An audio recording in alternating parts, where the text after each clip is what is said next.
দেখো বন্ধুরা, ঘুগনিটা হয়েছে রাতের জন্য। আর এই রুটি আমার, আর এই রুটি আরও আটা মাখানো আছে, আমি করবো। আর এই ডিম ভাড়াটা নেবো সকালে খাওয়ার জন্য। এত কান্নাকাটি, লাস্টে আমি অন্য লোকের বাড়ি গিয়ে তরকারি চাচ্ছি, জানো।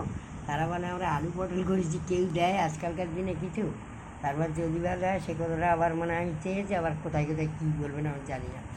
যাই হোক, আমি মানে দুবার ধরে দোকানে ছুটেছি। আর ডিম মাছ মাংস আর শুক্রবার বলে আমাদের হয়নি, দোকান বন্ধ দুপুরবেলা। হ্যাঁ, একজন বলে কি আগে খাবো তারপর দোকান খুলবো। আমি বাবা, আর কুকুর বেড়াল কি সবাই ভালোবাসে বলো বন্ধুরা? যারা ভালোবাসে ছেলের মতো মেয়ের মতো ভালোবাসে, তবে সেই মানে কুকুর বলো আর যে কোনো পশু সে পোষ মানবে।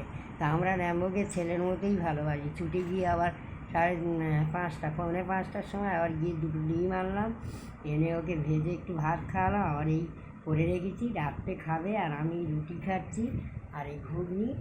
আর এখানে আটা মাখানো আছে আমাদের, আটা মাখানো আছে, কিছুটা ভাতও আছে এই যে অল্প। আর এই এখানে আটা মাখানো আছে। আবার রাত্রেবেলা বাবা দিদি এলে, ওরা এলে সব রুটি বানানো হবে। এই যে এই এখন আমি এটা খাবো। আর এই সেই মশলাটা সব তরকারি আমি দিই। বন্ধুরা দেখো, আমার তো নেট প্রবলেম হচ্ছে কেন জানি না, আমি ছাড়তে পারছি না, কিছু অসুবিধায় পড়ে গেছি খুব। ভালো লাগলে তোমরা শেয়ার করো।